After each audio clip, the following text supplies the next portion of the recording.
Assalamualaikum warahmatullahi wabarakatuh. Waalaikumsalam warahmatullahi wabarakatuh. Innal hamdalillah nahmaduhu wa nasta'inuhu wa nastaghfiruh wa na'udzu billahi min shururi anfusina wa min sayyiati a'malina may yahdihillahu fala mudilla lahu wa may yudlil fala hadiya lahu. Asyhadu an la ilaha illallah wahdahu la syarika lahu wa asyhadu anna Muhammadan abduhu wa rasuluhu la nabiyya wa la rasula ba'dah. Allahumma shalli wa sallim ala habibina wa syafi'ina wa qurrati a'yunina wa maulana Muhammadin sallallahu alaihi wasallam wa ala alihi wa ashabihi ajma'in, amma ba'du.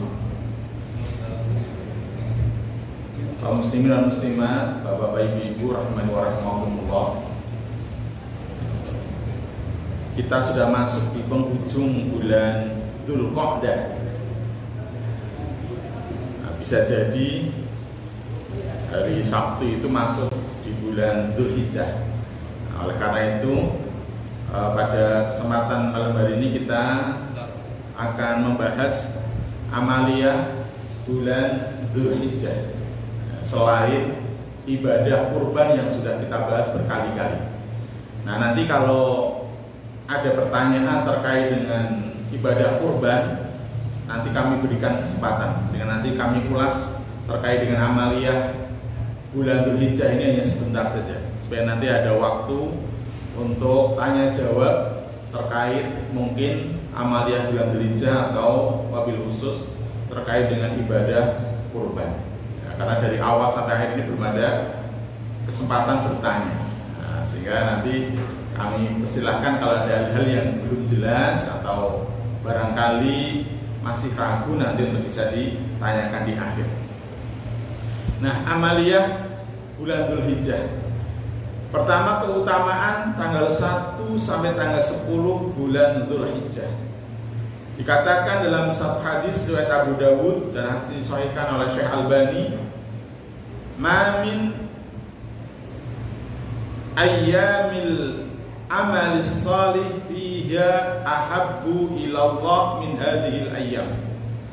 Tidak ada satu amal soleh yang lebih dicintai oleh Allah melebihi amal soleh yang dilakukan pada hari-hari ini, yakni ayyamil ashr, yaitu hari di mana dari tanggal 1 sampai tanggal 10 bulan Dzulhijjah, yaitu selama 10 hari pertama bulan Dzulhijjah. Qalu, maka para sahabat bertanya, "Ya Rasulullah, walal jihad fisabilillah? Tidak pula jihad fisabilillah?"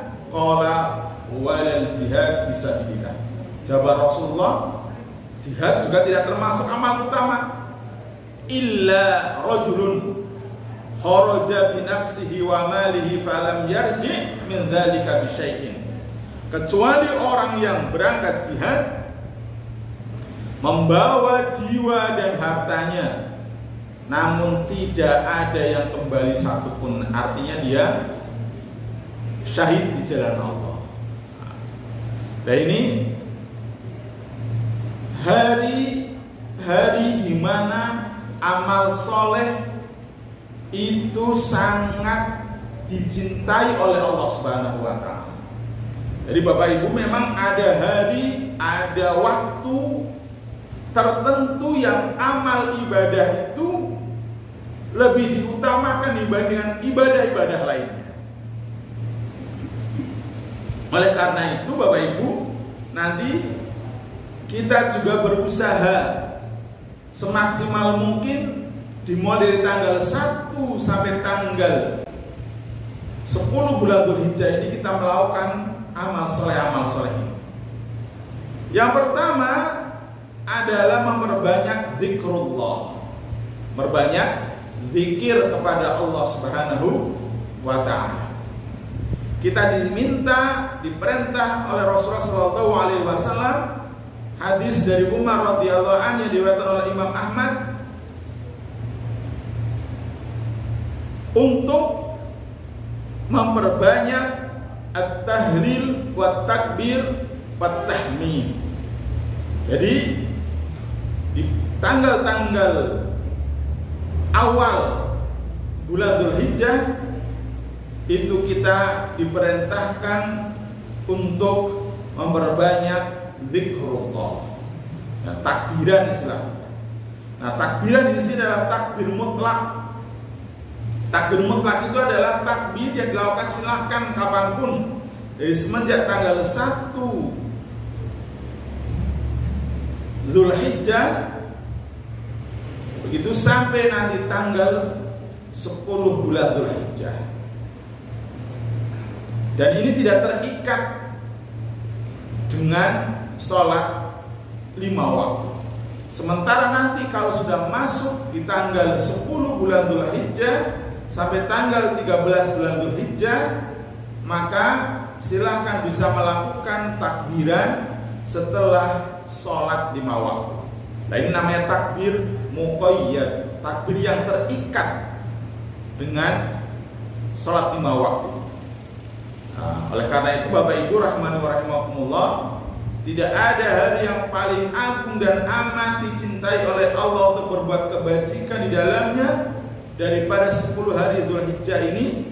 Maka perbanyaklah pada satu tahlil, takbir dan tahmid. Silahkan ya, takbiran begitu di tanggal-tanggal tersebut perbanyak ya, kalau ngopo begitu ya, syukur-syukur itu memang kondisi itu bagus. Kondisi bagus itu dalam kondisi wudu, menghadap ke kiblat, menutup aurat dengan khusyuk, itu akan lebih bagus.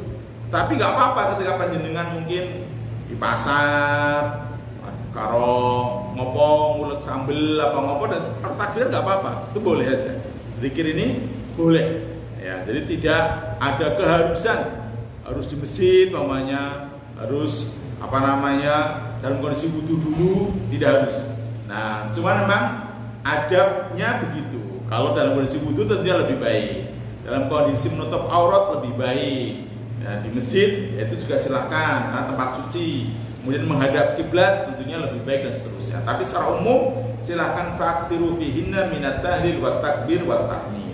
Perbanyak tahlil, takbir dan tahmid. Ya, silahkan zikir. Ya, termasuk yang lainnya, zikir-zikir yang lain, mungkin baca sholawat yang banyak, begitu, silakan aja. Tilawah Al-Quran yang banyak, silakan saja, nggak apa-apa. Nah, ya, karena memang keumuman ibadah apapun yang dilakukan dari tanggal 1 sampai tanggal 10 bulan Dzulhijjah itu lebih dicintai oleh Allah Subhanahu wa Ta'ala. Nah, itu silakan perbanyak. Ya. Kemudian yang kedua, berpuasa sunnah. Puasa sunnahnya juga dari tanggal 1 sampai tanggal 9 Dzulhijjah. Kalau tidak mampu minimal tanggal 9 Dzulhijjahnya. Ini dinamakan dengan Shaumu Arafah. Ya. Dikatakan dalam hadis riwayat jamaah kecuali Bukhari, Shaumu Yaumi Arafah yukaffiru sanatain madiyah wa mustaqbalah. Berpuasa hari Arafah itu menghapus dosa 2 tahun yang telah lalu dan yang akan datang. Jadi minimalnya nanti puasa Arafah. Nah, tapi kalau mau puasa di tanggal 1 sampai tanggal 9 itu lebih utama. Nah, itu lebih utama karena memang disunahkan untuk melaksanakan puasa. Kalau umpamanya nanti hari Sabtu tanggal 1-nya, ya baik dari tanggal 1 itu silahkan. Jadi perbanyak puasa. Kalau yang biasa Senin Kamis, maka bisa mendapatkan keutamaan Senin Kamis, juga mendapatkan keutamaan berpuasa di bulan Dzulhijjah. Nah, jadi silahkan perbanyak puasa sunnah. Minimal nanti Bapak Ibu puasa apa? Arafah. Nah, monggo Ibu nanti ada buka puasa bersama apa tidak di Masjid Al-Iqra ini nanti puasa Arafah. Ya, lanjut sekalian takbiran atau malamnya. Atau monggo nanti Ibu biasanya ini. Ya, kalau enggak ya berarti harus di rumah dewe-dewe. Karena takbiran selalu sudah disediakan seperti dulu. malam Idul Fitri. Nah, nanti bapak-bapak, ibu-ibu nanti bisa hadir ngambil makan sendiri di depan gitu nanti. Nah, ini puasa Arafah, minimalnya puasa Arafah. Kapan puasanya? Yo nanti nunggu pemerintah. Kalau Muhammadiyah sudah jelas, karena sudah menentukan Idul Adha jatuh pada tanggal 17 Juni 2024 hari Senin. Itu Muhammadiyah. Nah, berarti puasa Arafahnya berarti hari Ahadnya tanggal 16 Juni. Pemerintah kapan? Ya nanti jauh menunggu. Mungkin besok, mungkin atau malam hari ini kurang tahu saya. Besok kelihatannya sidang isbatnya. Nah, itu ya. Nanti silakan dengan melaksanakan sesuai yang diyakini. Kalau umpamanya berbeda, kalau saya tadi baca-baca di internet dengan Saudi kemungkinan berbeda, baru kemungkinan. Nah, itu baru kemungkinan. Saudi itu dimungkinkan lebarannya hari Ahad tanggal 16 Juni, itu baru di internet. Ya, karena ahli astronomi melihat, menghitung dan seterusnya itu. Mesir termasuk begitu. Cuma kan biasanya juga di sana tetap menggunakan ru'yatul hilal, melihat hilal. Nah, tapi nanti ya begitu, kalau ada perbedaan ya sudah, yang yakini sudah lakukan itu aja tanpa menyalahkan yang lain. Itu aja yang sering kita sampaikan dari itu. Ada tasamuh, saling toleran, saling menghargai tanpa menyalahkan yang lain. Silakan yang yakini kerjakan. Itu aja sudah. Nah, supaya nanti tidak terjadi perpecahan, tidak terjadi gontok-gontokan. Ini sudah sering kita sampaikan. Kemudian yang selanjutnya khusus bagi yang korban. Nah, Bapak Ibu yang sudah niat berkorban, sudah daftar dan seterusnya begitu. Idza ra'aitum hilala dzilhijjah wa arada ahadukum an yudhiya, ya, falyamsik an sya'rihi wa alfarihi. Dari Ummu Salamah radhiyallahu anha, Nabi sallallahu alaihi wasallam bersabda, jika engkau melihat hilal Dzulhijjah dan seorang dari kalian akan berkurban, maka hendaklah menahan dari mencukur rambutnya dan memotong kukunya.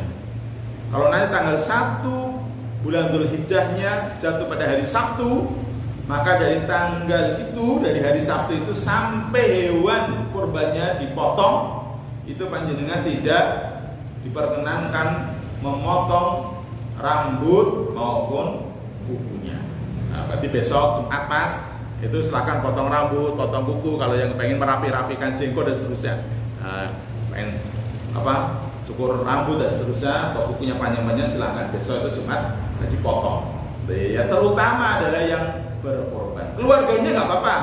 Kalau misalnya saya korban, istri saya, anak saya nggak usah, nggak termasuk maksudnya. Mau potong rambutnya, potong kukunya boleh-boleh saja.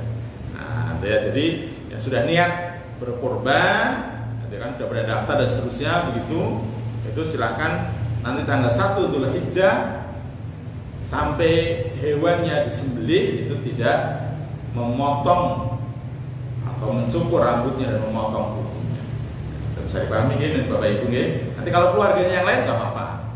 Kalau keluarganya yang lain tidak apa-apa. Nah, kalau rambutnya disisir rontok nggak apa-apa. Masuk keramas ke rontok boleh-boleh saja. Kan kalau itu kan memang tidak menyengaja untuk dirontokkan atau mengaja dipotong, gitu ya. Atau mungkin karena sakit kukunya dipotong, ya nggak apa-apa kalau itu. Jangan sakit udah dibiarkan gitu ya.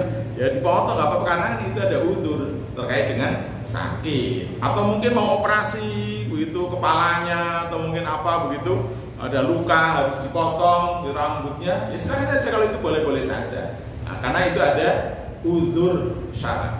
Jadi maksud sini adalah kondisi normal gitu ya. Sebenarnya sudah niat berkorban, maka silahkan ditahan, tidak mencukur rambutnya dan juga tidak memotong kukunya, gitu ya. Ini bagi yang sudah niat berkorban. Kemudian Bapak Ibu rahimani wa rahimakumullah, yang selanjutnya yang juga perlu kita lakukan di tanggal 1 sampai tanggal 10 bulan Dzulhijjah ini adalah kita memperbanyak taubat, memperbanyak istighfar, mohon ampun kepada Allah Subhanahu wa taala. Karena bulan Dzulhijjah itu termasuk Ashhurul Hurum. Dari sekarang Dzulqa'dah, Dzulhijjah, Muharram, ditambah bulan Sya'ban, itu ada 4 bulan hurum yang dimuliakan oleh Allah Subhanahu wa taala. Siapa yang melakukan amal soleh, amal kebaikan, kebajikan, dilipat gandakan pahalanya. Sebaliknya kalau melakukan kemaksiatan, maka dilipat gandakan dosa. Jadi hati-hati di bulan-bulan hurum ini, ya, bulan-bulan yang mulia ini, hati-hati. Ya, silahkan perbanyak amal soleh. Dan salah satunya adalah dengan taubatan nasuha. Taubatan nasuh atas segala dosa dan maksiat yang kita lakukan.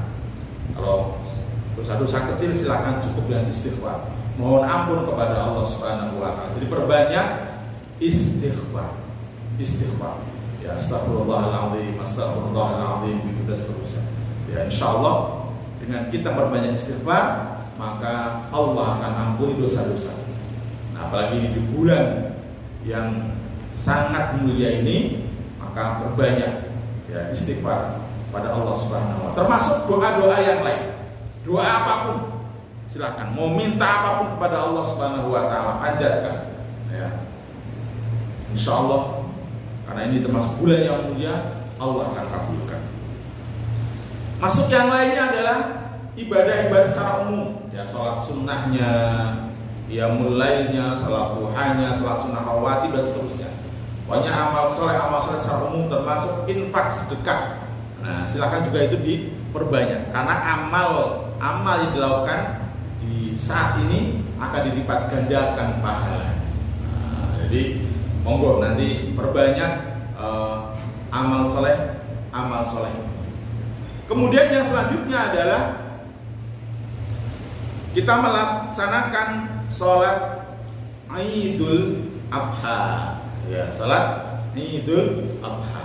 Nah, di sholat Idul Adha ini memang mayoritas ulama menghukumi sunnah. Nah, tapi kebanyakan orang, mohon maaf, yang umum di luar sana lebih memilih sing sunnah kui daripada sing sholat wajib 5 waktunya. Ya, dan ini adalah sunnah, tapi lumayan. Ya, mereka mempersiapkannya sedemikian rupa. Nanti mandi dulu, menggunakan baju yang terbaik. Memang itu ya diperintahkan memang dalam Islam. Tapi yang disayangkan terkadang ada sebagian begitu yang justru itu dilakukan, malah yang 5 waktunya tidak dilakukan. Nah, kalau panjenengan cetok wong 5 waktu dilakukan, sholat sunnah qobliyah berarti dilakukan, ya tentunya ini lebih diutamakan lagi. Karena dilakukannya hanya setahun sekali kalau Idul Adha. Dia setahun sekali. Jadi sholat itu hanya 2 kali, Idul Fitri dan Idul Adha.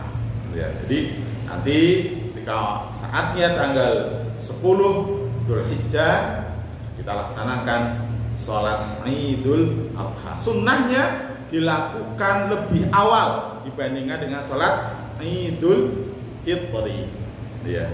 Jadi kalau sudah waktunya, kalau kita bilang itu sudah isrok suruk itu, nah itu sudah waktunya sholat Idul Adha, sholat sunnah duha dan seterusnya. Ya. Nah, matahari sudah terbit.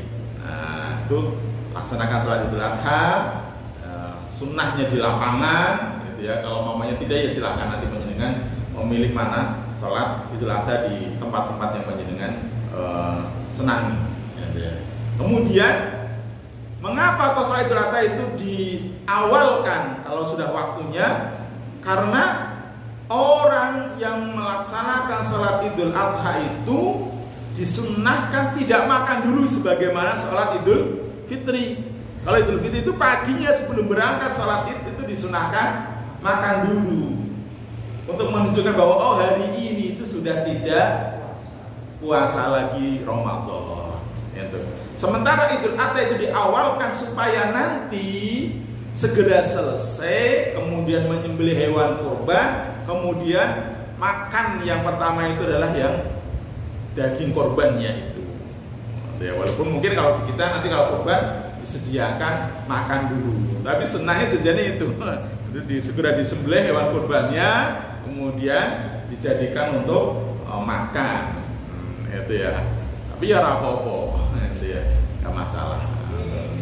Jadi apa namanya? Mengapa sholat Idul Adha itu diawalkan ketika sudah waktunya itu begitu? Ya, jadi tidak makan, berangkat sholat Idul Adha, ketika selesai sholat segera pulang, kemudian menyembelih hewan kurbannya, kemudian segera dimasak baru makan, itu begitu. Nah ini apa namanya? Amalia-amalia yang ada di bulan Dzulhijjah, terutama di 10 hari pertama bulan Dzulhijjah. Nah mungkin itu Bapak Ibu rahimani wa rahimakumullah. Nah silakan kalau ada pertanyaan-pertanyaan bisa ditanyakan, silakan. Kalau ada. Kalau tidak ada nanti saya sampaikan materi kemarin yang belum selesai terkait dengan fikih kontemporernya. Itu ya, monggo. Ini masalah kaca ternaknya Ustaz. Ya. Yang satu itu sangre. Apa? Sangre.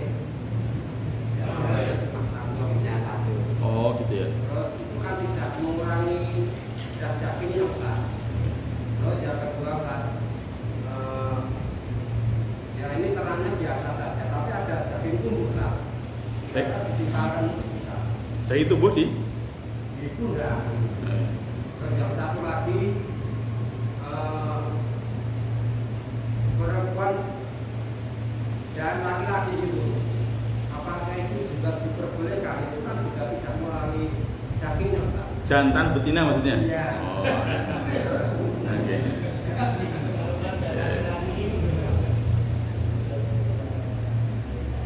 Selesai yang lain silakan sekalian nanti biasa kita jawab.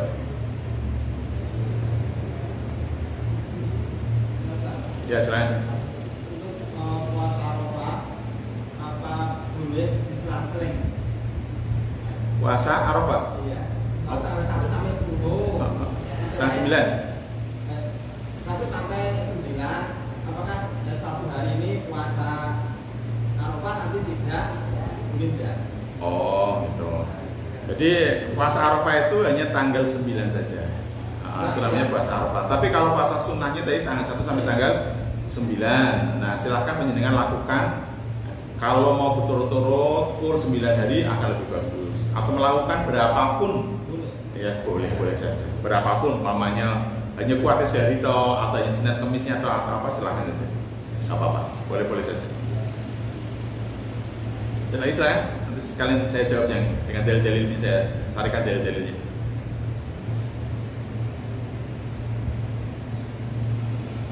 Tidak ada?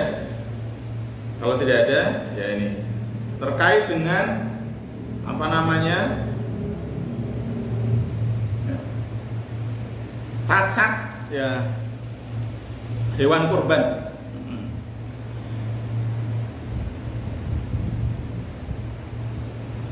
Kalau terpotong tadi ya pelinya atau zakarnya gitu ya, itu sah saja. Nah, ini sudah sampaikan. Masuk dikebiri. Itu boleh saja. Apalagi hanya satu toh. Itu boleh saja. Sah. Ya. Masuk terpotong tanduknya atau tidak memiliki tanduk, itu kan tidak berpengaruh terhadap dagingnya. Boleh. Ya.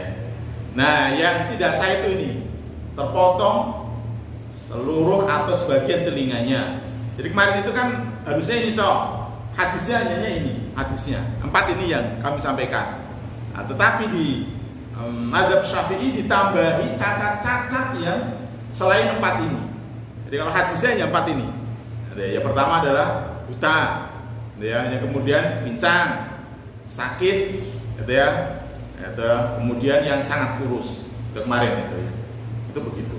Nah, tetapi ditambahi di sini terpotong seluruh atau sebagian telinganya, terlahir tanpa telinga, terpotong seluruh atau sebagian ekornya, itu termasuk cacat di mazhab Syafi'i yang tidak diperbolehkan untuk kurban. Nah ya, itu kalau di mazhab Syafi'i. Nah, tentunya kalau hanya berpegangan pada dalilnya sini aja ya hanya 4 ini tadi. Tapi kalau di mazhab Syafi'i tadi ditambahi itu. Gitu ya. Jadi boleh saja.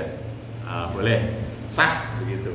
Kemudian yang kedua itu terkait dengan betina atau jantan, sah dua-duanya. Nah, jadi tidak ada dalil yang melarang betina. Cuman memang kalau dari sisi daging biasanya lebih banyak yang jantan. Itu maka jantan itu lebih diutamakan. Bagi yang dananya cukup untuk memilih yang jantan, itu ya. Tapi bagi yang barangkali mohon maaf dananya nggak cukup, karena kalau betina itu biasanya lebih murah, 1,5 ini saya dapat 1,5 juta gitu. Mampunya itu silakan. Nah bagi orang itu bisa jadi pahalanya lebih besar dari yang lain, kan nggak tahu, karena memang kondisi keuangan masing-masing. Karena infak 2.000 dengan infak 1 juta bisa jadi infak 2.000 itu lebih banyak daripada 1 juta karena kondisi orangnya. Kondisi orangnya, jadi nggak bisa di tentunya terlalu akeh yang 1 juta betul secara nominal. Tapi yang 2.000 itu mau pakai 2.000 ya angel rumrah. Bisa jadi itu loh maksudnya. Itu. Jadi silahkan nanti Bapak Ibu sesuai dengan kemampuan. Jadi kalau umpamanya panitia begitu menuliskan hanya sekedar kambing 2,5 juta. Nah itu kan bagi panjenengan titipkan uang itu ke panitia. Tapi ketika panjenengan mengantarkan hewan kurban yang penting sudah memenuhi syarat umurnya dan tidak cacat tadi sudah kita sebutkan, maka silakan saja, harganya berapapun silakan saja. Termasuk mungkin tadi jantan atau betina, itu sah semuanya. Ya, jadi silahkan boleh jantan, betina itu boleh saja. Ya, yang lain? Ya, lain.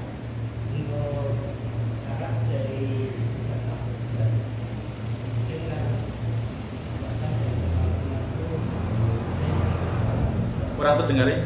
Aku telingaku. Itu kalau orang Islam tapi Nusewu tidak sholatnya apakah diperbolehkan untuk mendaftarkan diri untuk berobat? Atau sebaliknya lebih banyak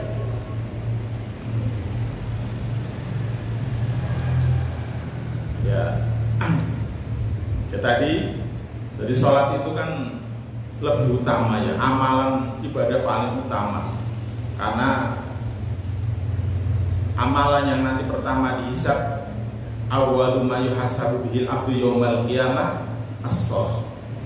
Jadi amal pertama yang nantinya dihisab pada hari kiamat itu adalah terkait dengan sholat. Jadi ketika soluha sa'iru amali, ketika sholatnya bagus maka amal yang lain insya Allah dihitung bagus. Wa in fasada sa'iru amali, ketika sholatnya rusak, jelek, tidak diterima oleh Allah Subhanahu wa taala, maka amal yang lain juga tidak akan diterima oleh Allah Subhanahu wa taala. Rusak semua. Maka penting sekali. Jadi dikatakan sholat itu termasuk tiang agama. Barang siapa yang mendirikan sholat, maka dia sedang mendirikan agama itu. Sementara yang tidak melaksanakan sholat, maka dia sedang merubuhkan agama. Ini bab sholat ini sangat penting sekali, sehingga ya harus sholat. Bahkan pembeda antara orang muslim dan orang kafir itu adalah terkait dengan masalah sholat. Itu pembedanya di sini. Nah, terus bagaimana ketika orang tidak sholat tapi kurban? Secara hukum fikih itu ya sah saja kurbannya. Nah, karena hukum fikih itu kan menghukumi yang dohir, yang nampak. Selagi dia tidak menyatakan diri keluar dari Islam, murtad, atau tidak sholatnya karena dia betul-betul sholat itu tidak wajib, sholat itu untuk apa? Membangkang betul-betul, mengingkari wajibnya sholat. Karena kalau mengingkari wajibnya sholat maka dia kafir. Tetapi ketika tidak sholatnya karena kemalasan saja, ya tetap ngerti sholatnya wajib, cuman aku urung yang ngelakoni karena kemalasan, gitu ya.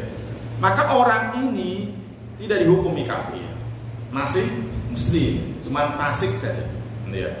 Maka sekali lagi bahwa orang tidak sholat selama dia tidak meyakini tadi ya bahwa sholat itu tidak wajib, itu tidak penting dan macam-macam lah, menghina lah begitu, dan tidak masuk dalam rukun Islam namanya begitu, ya, maka tidak apa-apa, ya, masih muslim. Tapi kalau sudah kayak kita tadi, dia sudah keluar dari Islam, sudah keluar dari Islam. Maka yo, wong syarat sah korban itu ya harus muslim, masalahnya ibadah itu dalam Islam ya harus Islam. Nah, kalau tidak muslim, tidak Islam, ya tidak sah. Nah, maka ini memang penting bagi kita semuanya terkait masalah babagan masalah sholat. Jadi, tapi kalau dia memang belum menyatakan murtad keluar dari Islam begitu, ya sudah kita husnudzoni belum sholatnya itu karena kemalasan saja. Dan tidak perlu mengkorek-korek, tidak perlu. Kita, orang sholatnya alasanmu apa terus dipadu nggak usah. Nah, ya kita husnudzoni saja memang dia karena masih malas gitu saja. Ya, kecuali tadi betul-betul jelas menyatakan ngomong dewek ke siapa begitu. Nah, itu ya, bahwa sholat itu orang wajib, umpamanya gitu. Dalam Islam padahal hukumnya wajib kan begitu. Sholatnya orang masuk rukun Islam, padahal itu masuk dari rukun Islam. Nah, kalau kayak gitu dia sudah keluar dari keislaman. Maka tidak sah ibadah kurban. Tapi selagi dia tidak sholatnya karena kemalasan, maka dia tetap sah karena masih dihukumi muslim, orang Islam. Tapi yang akhiratnya itu urusan karo Gusti Allah, nah itu nanti. Itu sudah, kita tidak menghukumi. Karena dalam fikih itu adalah menghukumi yang zahir, Gitu ya. Makanya ini sah apa tidak sah, ini boleh apa tidak boleh, begitu. Dalam fikih itu kayak gitu. Kemudian perkaranya nanti ya gimana ya Allah Subhanahu wa taala, hak prerogatifnya Allah Subhanahu wa taala. Apa kemudian nanti dia diampuni dosa-dosanya, punya anak yang soleh, gitu kan? Wallah alam, kita nggak tahu. Atau sebelum meninggalnya dia tobat, kita juga tidak tahu. Wallahu a'lam kalau hal itu. Pokoknya sepenting dohirnya kelihatannya bagaimana, ya sudah. Ya kita yang menghukumnya. Jadi kalau tidak nyata-nyata murtad keluar dari Islam, menyatakan diri kafir begitu, maka dia masih muslim, maka sah kurban. Kalau bisa sih ya itu korbannya ya sing sholat atau gitu itu. Mana ini iso itu sing sholat akhlaknya luwih apik, ibadahnya luwih apik. Tuh, supaya jadi contoh bagi yang lain. Sehingga tidak akan ada orang mengatakan sholat ya percuma, sing sholat malah koyo ngene kan gitu kan ada. Luwih apik di sing ora sholat tapi akhlaknya apik, sing sholat malah akhlaknya ora apik, kan ada yang dibenturkan gitu. Ya dua-duanya tidak baik semua. Karena wong sing sholat bener tanha anil fahsya'i wal mungkar, bisa mencegah perbuatan keji dan mungkar, maka akhlaknya jadi apik kan gitu. Lah sing kok jadi akhlaknya apik, orang sholat ceprok akhlaknya ya tidak baik, para Gusti Allah wani. Ini kalau Gusti Allah wani kok malah akhlaknya jadi apik. Ya justru dia akhlaknya sangat buruk pada Allah Subhanahu wa taala seberani. Bahkan bisa jadi dia itu lebih daripada iblis. Nah iblis itu kan tidak mau sujud saja kepada Nabi Adam toh. Itu. Karena dulunya dia beribadah terus kepada Allah Subhanahu wa taala. Bahkan konon sebelum dia diusir dari surga, dia itu lebih mulia dari malaikat waktu itu, iblis itu. Sebelum dia diusir dari surga karena membangkang perintah Allah. Dia membangkang perintah Allah, tidak mau sujud kepada Nabi Adam aja. Jadi iblis yang terkutuk sampai nanti kiamat itu dia masuk neraka nanti. Itu berarti hanya kepada Nabi Adam, apalagi ketika dia tidak mau sujud kepada Allah Subhanahu wa taala sebagai penciptanya. Jadi sekali lagi bahwa penting sekali masalah babagan sholat 5 waktu itu. Maka Bapak Ibu, pokoknya serepot apapun, sesusah apapun, sholat 5 waktu tidak boleh ditinggal. Karena nanti ada rusuh-rusuh nih orang iso berdiri ya rumbu dan seterusnya gitu, sampai berbaring sampai disolati. Nah kalau musafir ya boleh dijama, boleh di kosor dan seterusnya. Jadi insya Allah masih bisa dilakukan saat dalam kondisi sakit kayak apapun, itu masih bisa dilakukan. Jangan sampai Bapak Ibu nanti meninggalkan sholat. Dan insya Allah kami yakin Bapak Ibu yang sudah mau ngaji itu insya Allah tidak akan meninggalkan sholat. Ya gitu. Ada lagi yang lain? Oke, monggo.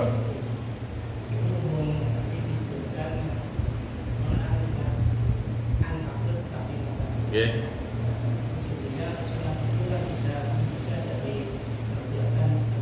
Oke.